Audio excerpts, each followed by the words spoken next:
Question number 36. A nucleus with mass number 220 initially at rest emits an alpha particle. If the Q value of the reaction is given, then kinetic energy of the alpha particle. This was mass number 220.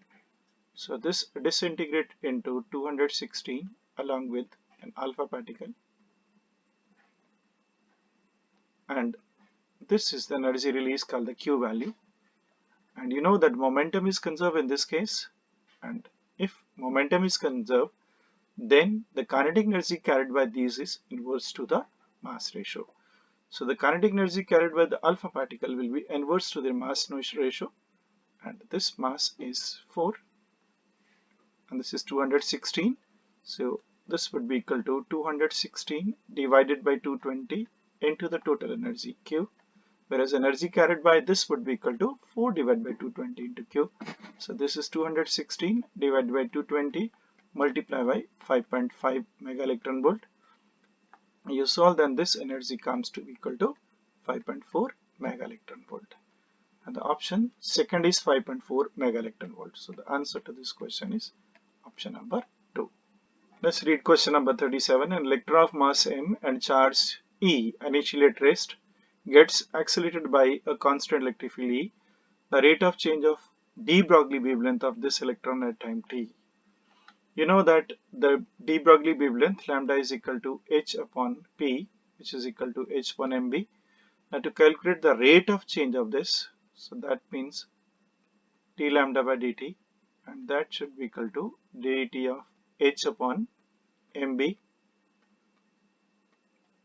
So h being constant, it's out, and m is also constant. So this is dt of 1 upon v, and h upon m dt of v power minus 1, and this is equal to h upon m v power minus 2 dv by dt, and the derivative, and is equal to minus h upon m v square into dv by dt. This is equal to d lambda by dt, the one equation number.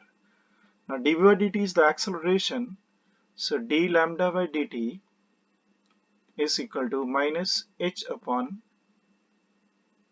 mv square into acceleration.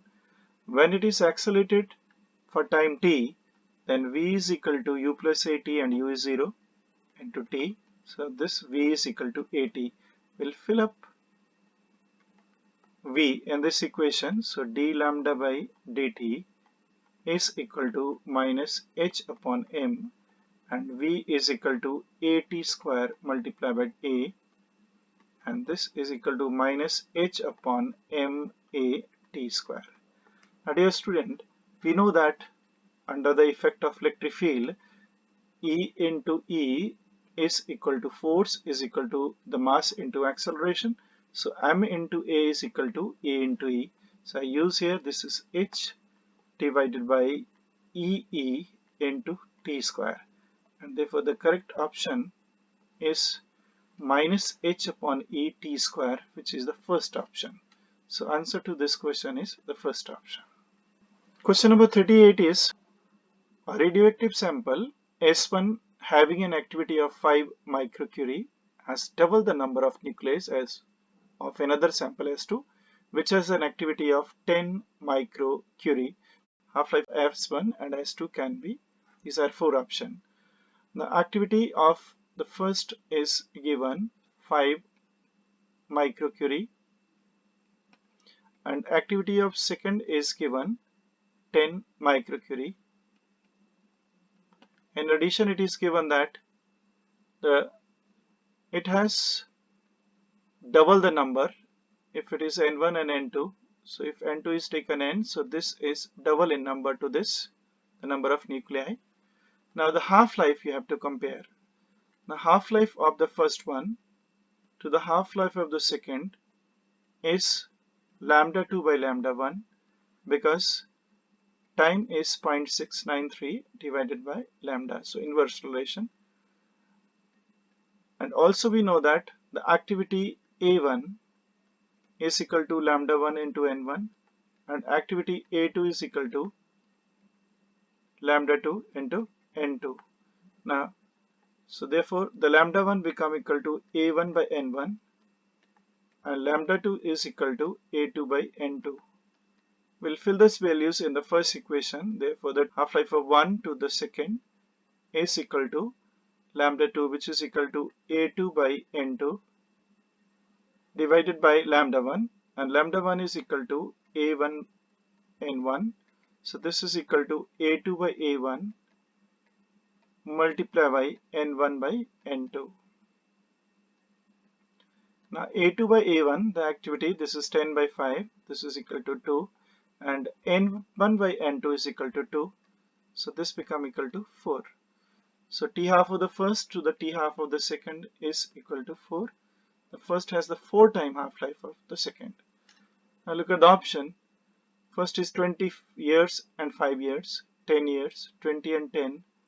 And dear students, if it is 5, this is 20, this justify this, therefore the correct option could be the first one. So answer is the 1 to this question.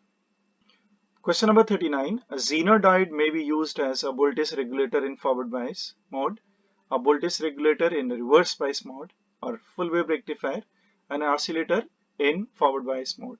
Now dear student, you know that xenodioide is always used in reverse bias, and that too control the voltage or across the device. It is a voltage regulator in the reverse bias mode. So the correct option is answer number 2.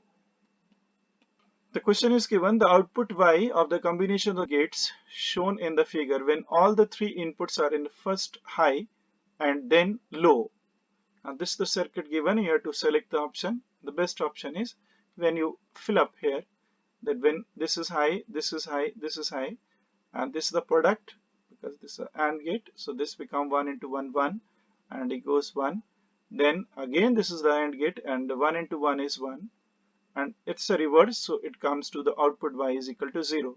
So when it is 1 1 1, it is 0. Likewise, when you take this 0 0 0, it will come 1. And look at the option.